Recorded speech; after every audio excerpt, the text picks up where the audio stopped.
Hey guys, welcome to the new series walkthrough. I'm still working on the other games, but I kinda wanted to rush this game. This is gonna be a review type walkthrough because this game right here just recently came out and a lot of people wanted to know if it's good. This game is called Thomas Was Alone. It is an indie computer game that was released last week. I think it looks nice. It is a 2D type scrolling game that looks simple, but at the same time looks interesting and addictive. Thomas was alone. Wow, a weird first thought to have.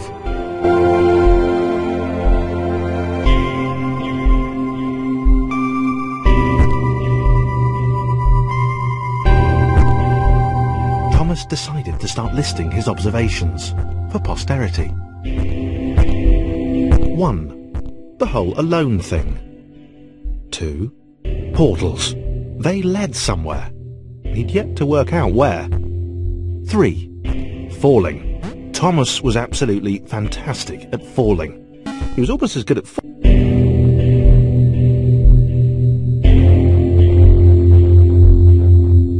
Okay, interesting. Thomas couldn't fall past this block. Think, damn it, think!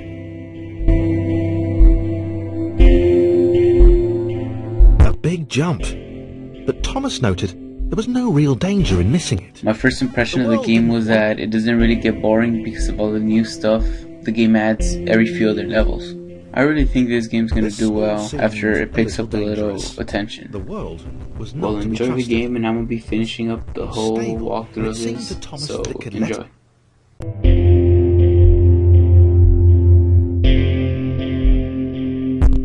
Thomas wondered whether the portals were actually taking him anywhere. He felt like he was making progress, but there wasn't really any way to know. He seemed to be moving predominantly up and to the right, which might.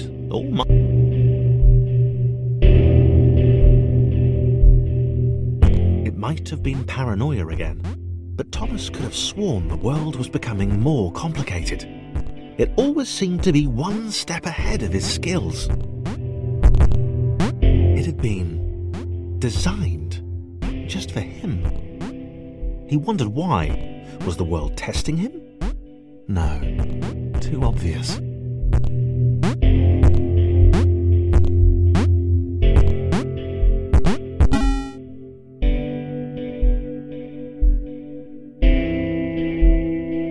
Something about the boiling, toxic, glowing water intimidated Thomas. He didn't like it. He certainly didn't want to swim in it. He made another mental note.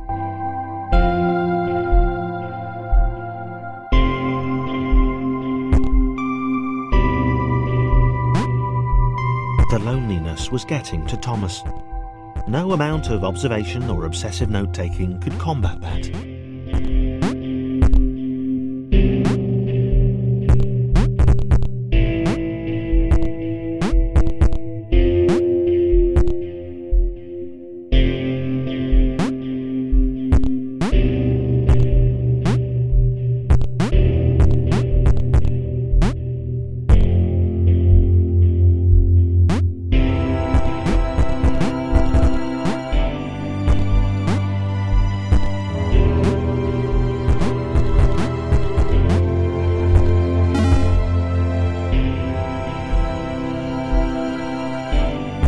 Had a new theory.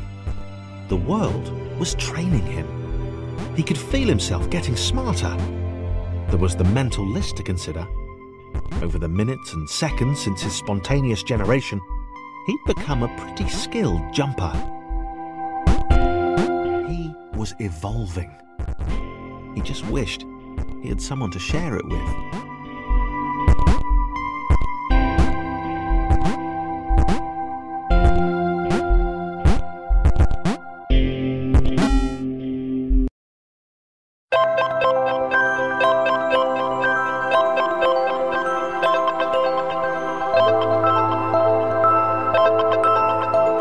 Chris took an immediate and deep dislike to the skinny red rectangle. Who the hell did this Thomas think he was?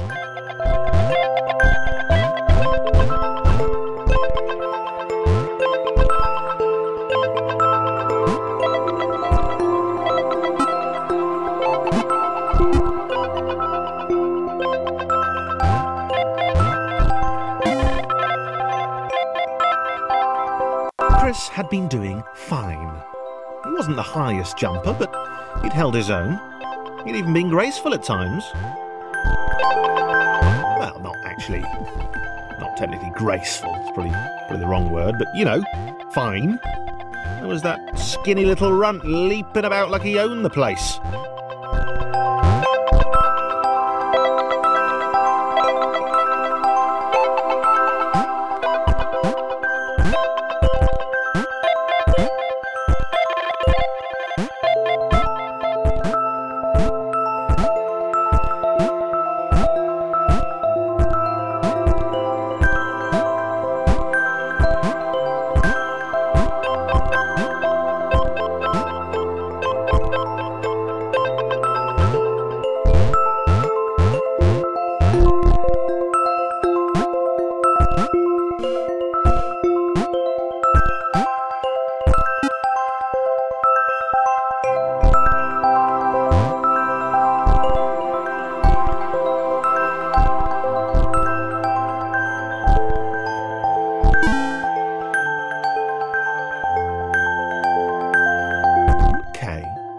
Was more like it.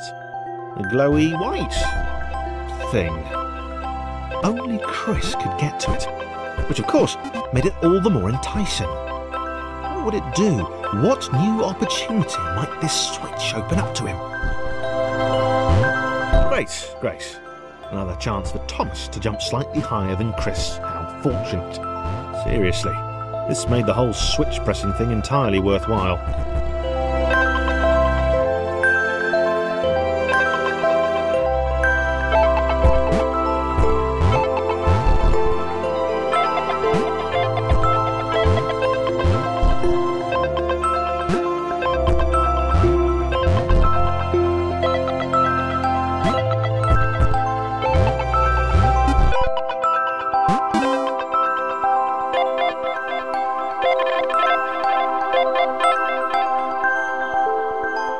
Was this good? Because on the surface, it did not seem good. Chris was pretty scared. Little Red seemed fine, happy to be on his merry little adventure.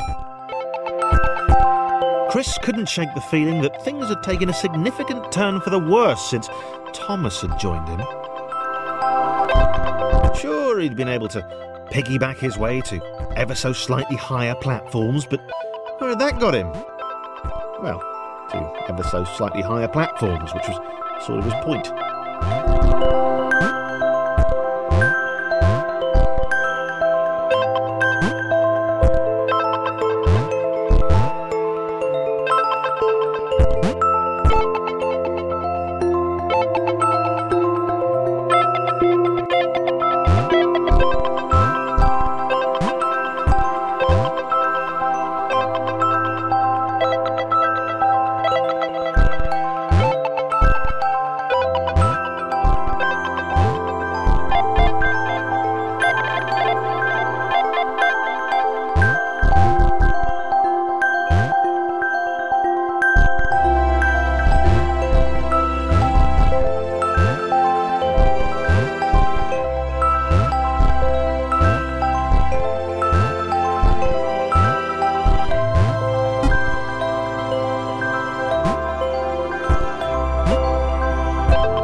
Chris stared at Thomas with pure hatred. He seemed so very happy at their situation. Friends together, a brave fellowship of quadrilaterals on a quest for greatness. That would be fine. But it was all the obvious observation that Thomas was doing which grated. Every time they saw something vaguely new, Chris would hear a satisfied little from the vaulting idiot. He hoped the next portal would split them up, if only for a few levels.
He knew that this was his chance, a moment to shine.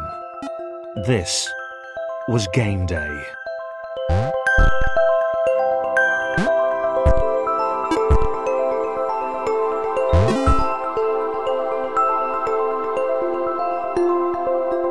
This would not do. John needed room to show off his exceptional skills.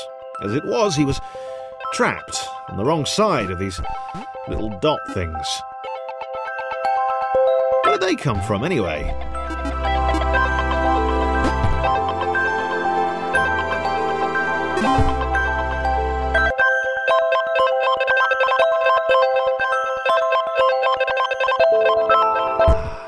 John inhaled the air of the open space, and it smelled of awesome.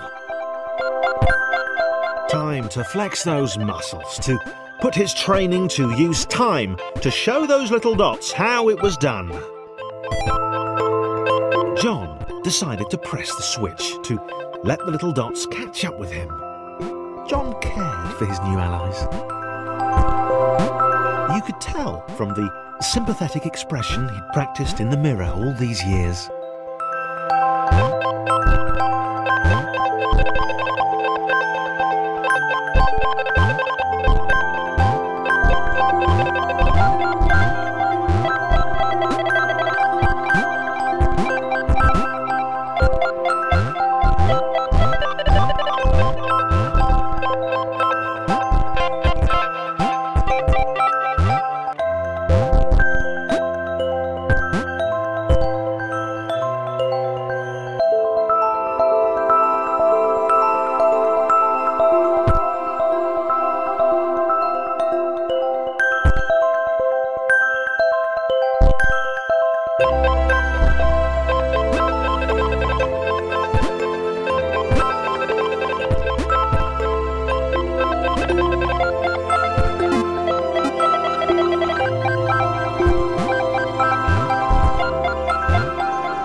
Happy to keep helping. He felt it was important to his image that he was seen to help the little guys.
He didn't mind them so much either. The red one, Thomas, had a charming way of applauding every time John jumped.